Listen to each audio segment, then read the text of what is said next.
In this video, I'm going to talk about solving trig equations using identities and also trig equations with multiple angles.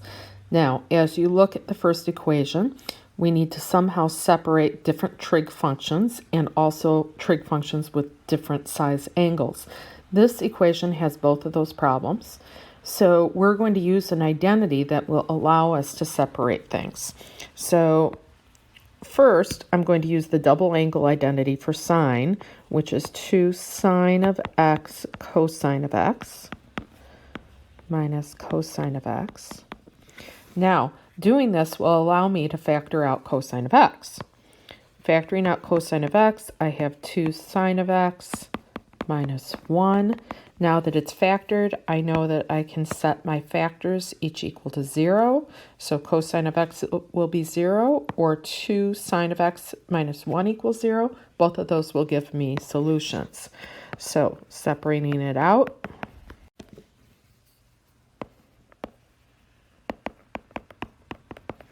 Okay, so cosine of x equals 0. We know, first of all, we should look at what our constraint says. Our constraint says we're solving in radians, and cosine of x is 0 anywhere my x-coordinate is 0. So that will happen in, let's see, on both sides of the y-axis. So here and here. So I would have x equals pi over 2. And 3 pi over 2. That's where my x-coordinate is 0. Then solving my second equation, I would get sine of x equals 1/2. And then I'd think about my reference angle. It's going to be where in my first quadrant, sine is 1/2. Sine is going to be 1/2 where my y-coordinate is 1/2. And that happens at pi over 6. So the reference angle here is pi over 6. Sine is positive, so that means I'm going to have answers in both the first and the second quadrant. In the first quadrant, my angle is simply pi over 6. In the second quadrant, it is the angle that has pi over 6 for a reference angle, or pi minus 5 pi over 6. Pi minus pi over 6, which is 5 pi over 6. So we have 4 solutions to this equation: pi over 2, 3 pi over 2, pi over 6, and 5 pi over 6. So the next equation I'd like you to give a try. You're going to solve it using identities. Use the sum identity for cosine and the difference identity for cosine. Simplify and see what happens. Press pause on your video. When you're ready for the answer, press play again. So here's my solution. You'll notice that I used the sum identity for cosine. So it was cosine of x times cosine of pi over 4. Remember, Cosette is with her sister. Their signs are not the same. Sinbad is with his brother. Sine of x, sine of pi over 4. Then I have to subtract. And this whole thing, I'm subtracting the quantity. So again, cosine of x, cosine of pi over 4. Cosette is with her sister. Their signs are not the same. Minus plus sine of x times sine of pi over 4. All of that still is equal to 1. So when you distribute the negative, what ends up happening is this part and this part cancel out, and I'm left with minus sine of x sine of pi over 4 minus another sine of x sine of pi over 4, because this negative gets distributed to the inside. So that's negative sine of x sine of pi over 4 equals 1. Now, I know sine of pi over 4 is square root of 2 over 2, and then I simplify to give me negative square root of 2 sine of x equals to 1. Divide both sides by negative square root of 2 and rationalize. Our reference angle is the angle in the first quadrant where sine is square root of 2 over 2. That's at pi over 4. Then I know that I'm going to have answers in the quadrants where sine is negative. So sine is negative in quadrants 3 and quadrants 4. So I will have answers in both those quadrants with pi over 4 as my reference angle. So the first answer would be pi plus pi over 4, which would be the 5 pi over 4. My next answer would be 2 pi minus pi over 4, which is 7 pi over 4. So 2 solutions to this equation between 0 and 2 pi. Okay, then this one I'd like you to solve using an identity. Now remember that there are 3 double angle identities for cosine. The first is cosine squared theta minus sine squared theta. The next is 2 cosine squared theta minus 1. And the third is 1 minus 2 sine squared theta.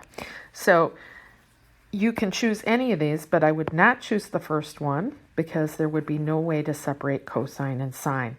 So choose either the second or the third one, make a substitution and solve, and then press pause. And when you're ready for the answer, press play again. Notice that I'd like you to solve this in degrees, and it's not stated here, but I would like you to use this constraint between 0 and 360 degrees. So you can see that I chose to use 1 minus 2 sine squared theta. If you chose 2 cosine squared theta minus 1, you would get the same solution. I subtracted 1 from both sides, and I got 1 minus the square root of 3 over 2. I divided both sides by 2, and then I had to take the square root of both sides. Remember, when you take the square root, you get plus or minus. And then I needed a decimal approximation for where to find my reference angle. So I did inverse sine of the square root of 2 minus the square root of 3 all over 2. Notice I chose the positive to get my reference angle. So that's 15 degrees. Since this is plus or minus, I will have an answer in every quadrant. 1, 2, 3, 4, all with the same reference angle. So my first answer would be 15 degrees. My next would be 180 minus 15 degrees. My next answer would be 180 plus 15 degrees. And my fourth answer would be 360 minus 15 degrees. So 4 answers, 15 degrees, 165 degrees, 195 degrees, and 345 degrees. Easier than these, but still the same. There is another more efficient way to solve this equation. Did anyone notice that square root of 3 over 2 is a really nice value on our unit circle? Let's think about that. So that would occur when cosine is 30 degrees.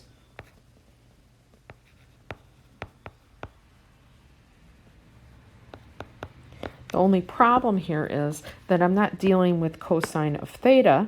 I'm dealing with cosine of 2 theta. Now, my constraint for theta is between 0 and 360 degrees.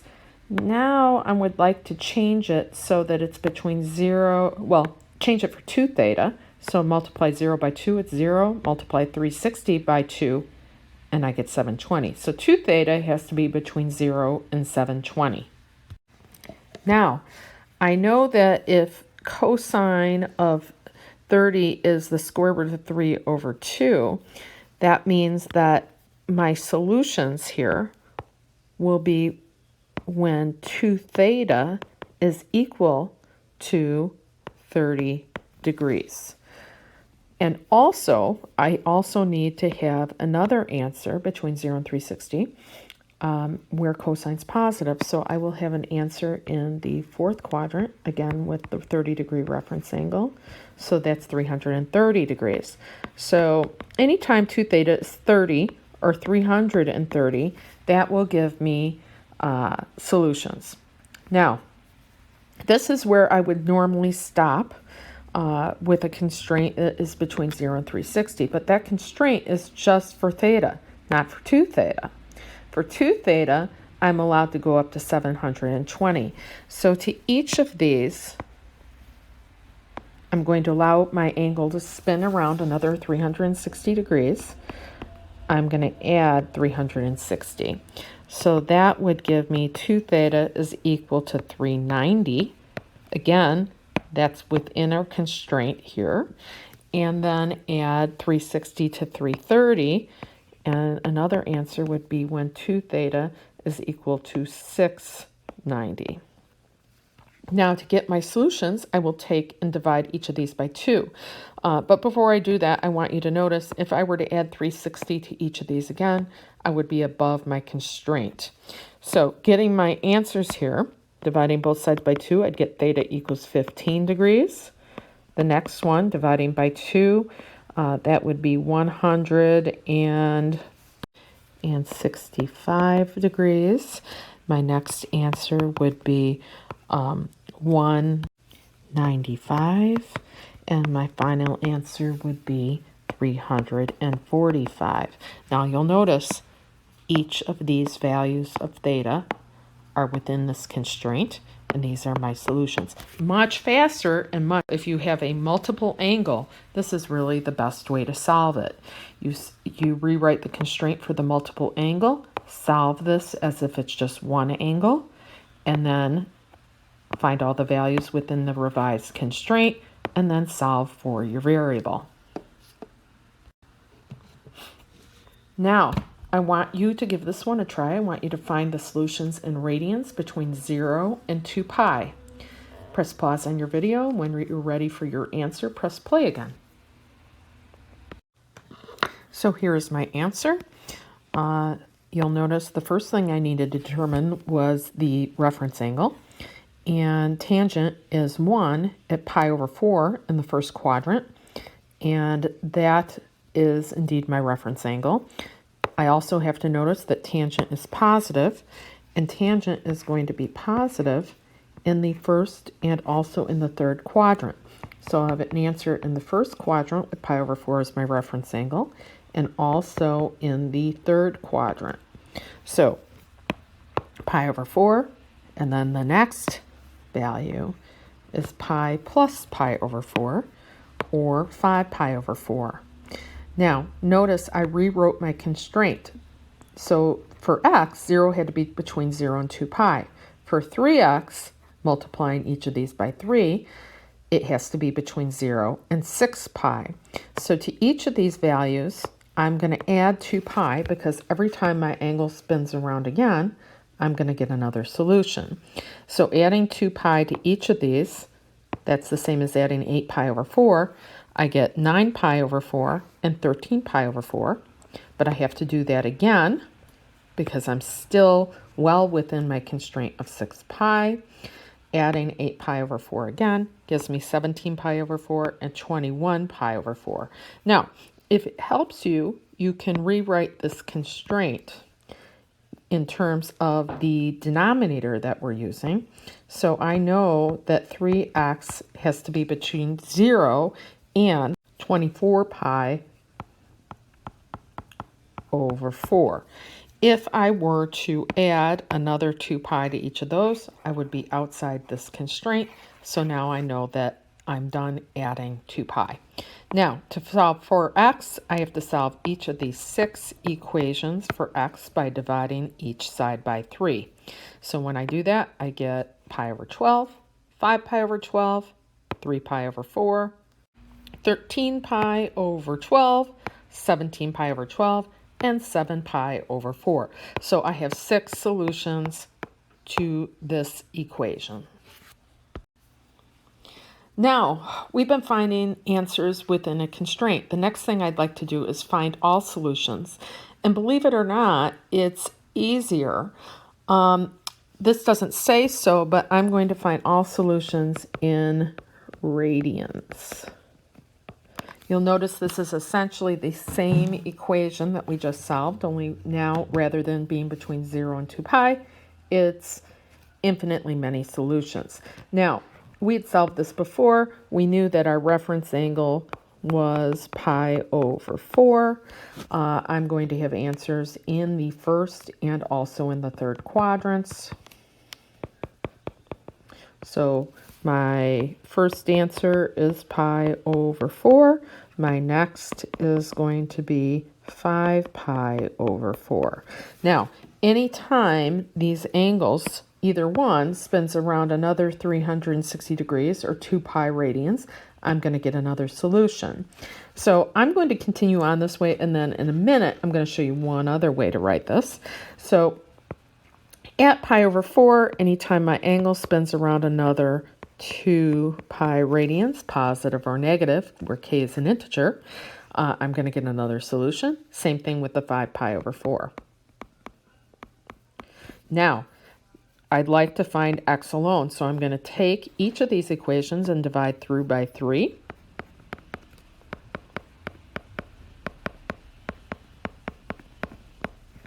And same thing over here.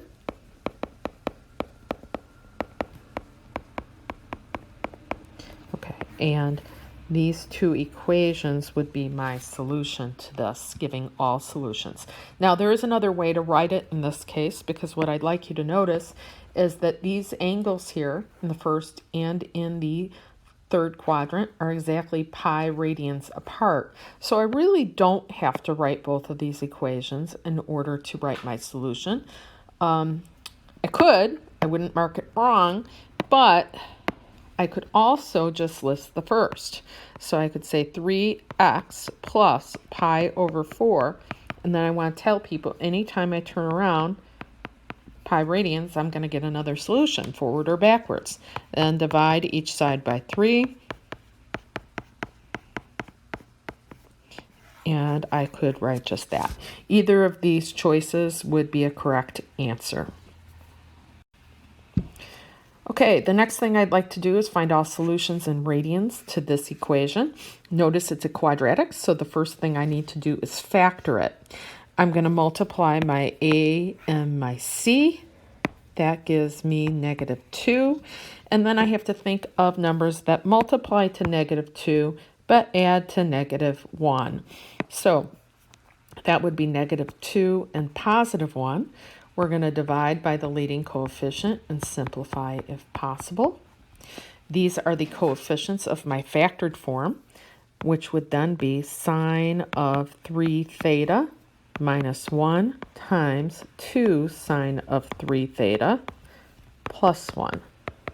Now that it's factored, I'll set each of these equal to 0 and solve from there. So that gives me sine of 3 theta equals 1, or sine of 3 theta equals -1/2. Now, looking at our first equation, sine is 1 where y is 1 on our unit circle. That happens at pi over 2. That's the only place on the unit circle that it happens, right there. And every single time that my angle spins around another 2 pi, forward or backward, I'm going to get another solution. So to this, I will add 2k pi. Now, dividing each side by 3 will give me all solutions for theta from this part of the equation. So that would give me pi over 6 plus 2k pi over 3. All right, and remember again, k is an integer. Now it's time to solve the second part of my equation. The first thing I'm going to do is look for that reference angle in the first quadrant. So sine is 1/2 in the first quadrant at pi over 6 radians. My coordinates there are square root of 3 over 2 comma 1/2. Remember, sine is y on the unit circle. So my reference angle is pi over 6, but sine is negative. So I'm looking for answers in quadrants that make sine negative. That's the third and in the fourth quadrant, both with that reference angle. So my first answer would be pi plus pi over 6, which is 7 pi over 6. And again, anytime my angle spins around 2 pi radians forwards or backwards, I'm going to get another solution. So I'll add 2k pi to that. And in the fourth quadrant, my next answer would be here with that reference angle pi over 6, or 2 pi minus pi over 6, which is 11 pi over 6. I will get answers anytime this angle spins around another 2 pi radians. So to this, I'm going to add 2k pi. Then I have to take each of these and divide by 3. So I'm going to get 2 more equations that represent all my solutions. So dividing my first one by 3, that would be 7 pi over 18 plus 2k pi over 3.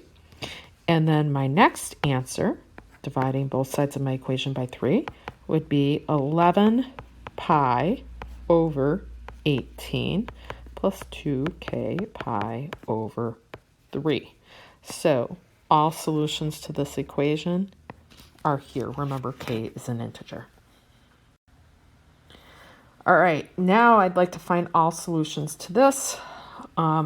This one's not as easy. There's really no way to separate sine and cosine the way it's written. I don't know an identity that will allow me to do that. Because if I want to write sine in terms of cosine, it has to be sine squared. If I want to write cosine in terms of sine, it has to be cosine squared. So what we're going to do is we're going to solve this for sine of x, and then we are going to square both sides. Now remember, anytime you square both sides of an equation or multiply by a variable, you can get what we call extraneous solutions, or solutions that don't make sense. So we're going to have to solve it, and then we're going to have to go back and double check that everything works. So let's solve this for sine of x. Now we'll square both sides. When we do that, you have to remember that this is FOILed out. You don't distribute the exponent. So this becomes 1 plus 2 cosine of x plus cosine squared x. Now, this puts us in a great position because now I can rewrite sine squared of x using this Pythagorean identity. Sine squared x plus cosine squared x equals 1. I know then that sine squared x equals 1 minus cosine squared x. Then I'll have my whole equation written in terms of cosine. It will make it easier to solve. So this is 1 minus cosine squared x equals 1 plus 2 cosine of x plus cosine squared x. Now we need to set it equal to 0 and try and factor this baby. So I'm going to move the cosine squared x from the left to the right by adding cosine squared x to both sides. That gives me 2 cosine squared x. Then I still have plus 2 cosine of x. And then if I subtract 1 from both sides, they cancel out. And the next thing we need to do is factor. So that would give me 0 equals, factoring out 2 cosine of x. That's 2 cosine of x times cosine of x plus 1. Now we'll set each of those factors equal to 0. That's the only way I can get a product equal to 0. So then that means that cosine of x equals 0 will give me a solution, and cosine of x equal to -1 will give me a solution.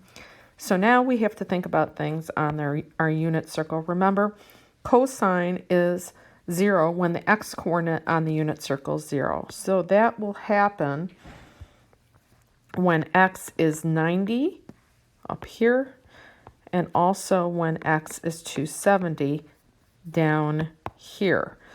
Cosine's -1 at 180 degrees. So now I have 3 potential solutions, but again, remember that I squared both sides of my equation, so I have to check for extraneous solutions. So let's check. I have x values here of 90, 180, and 270, and I'm checking to see in my original equation if it will work. Sine of x minus cosine of x, is that indeed 1? So let's find sine of x, cosine of x, and then sine of x minus cosine of x. And if I get 1 there, then it would indeed be a solution. So on my unit circle, my coordinates at 90 degrees are 0, 1. So sine at 90 is 1, cosine is 0, and then sine of x minus cosine of x would be 1. So that much gives me a solution. So 90 degrees would be one of my answers. Now let's check at 180 degrees. Well, at 180 degrees, my coordinates are negative 1, comma 0.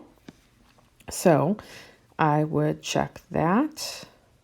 So sine at 180 degrees is 0, and cosine of x at 180 degrees is negative 1. Sine of x minus cosine of x would be 0 minus a negative 1 or positive 1. That would give me a solution as well. Now we need to check 270 degrees. On my unit circle at 270 degrees, my coordinates are 0, negative 1. So sine of 270 would be negative 1. And cosine of 270 degrees would be 0. So that gives me negative 1 minus 0, or negative 1. So 270 is not a solution. So I have two solutions to this equation, 90 degrees and 180 degrees. That was a lot of work for just two solutions. So that's my last example for this video. Have a great day.